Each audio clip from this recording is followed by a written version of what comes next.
নিডেলটা দেখো পুরো হাই আছে। এখন নিডেলটা আমার আস্তে আস্তে আস্তে আস্তে নামতে আছে। গাডার দিকেও খেয়াল রাখবা যে গাডাটা আস্তে আস্তে আসতেছে।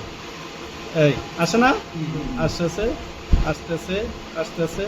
আসতেছে কিন্তু লুপার আমার সামনে যাইতেছে, নিডেল গাডার ফিক্সডই আছে।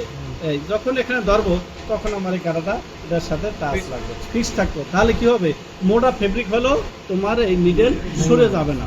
এই দেখো এখন আস্তে আস্তে কিন্তু যার টাইমিংটা থাকবে কি তোমার এই যে প্রথম নিডেল এবং দ্বিতীয় নিডেল টাইমিং সব লং থাকবে এবং সেম থাকবে। এই দেখো একটা সেম করলে তো দুইটা সেম হবে। হ্যাঁ সেম থাকবে। এখন এখানে একটা প্রশ্ন আছে, সেটা হলো তোমার দুইটা নিডেলে কাজ করতেছো, মাঝে মাঝে আমার দিকে ধরবা, দুইটা নিডেলে কাজ করতেছো, করার সময় আমার এক নিডেলে ফস করে হয়তো ডাইন সাইডে বা লেফট সাইডে ফস করে, তখন তুমি খেয়াল করবা যে আমার নিডেল দুইটা আপ ডাউন আছে কিনা। যেমন নিডেলের সাথে লুপারের সাথে 100% টাইমিং ক্লিয়ার থাকবে, সেম থাকবে, নো টাচ নো গ্যাপ।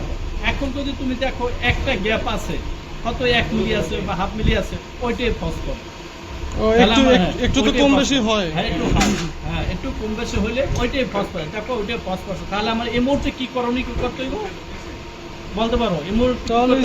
তাহলে আমার বুঝতে হবে হয়তো নিডেল বাঁকা, না হয় তোমার ওই নিডেল বার বাঁকা না তো নিডেল বাঁকা। হ্যাঁ, হয়তো যদি একটু নিডেল বাঁকা হয়ে যায় তাহলে ওইটা ফাঁকা হয়ে যাবে। আর যদি নিডেল কেলামটা বেঁকা থাকে, নিডেল বার বা কেলাম বেঁকা থাকলো, তোমার একটা ফাঁকা থাকবে আর একটা একটা গেছে থাকবো আর একটা ফাঁকা থাকবে। তাহলে আমরা কি করতে হবে, নিডেল কেলামটা ধরতে হবে, বুঝতে পারছি, ধরে 100% ক্লিয়ার করতে হবে। তাহলে আমার এখন নিডেল গার্ডার আমার ঠিক আছে।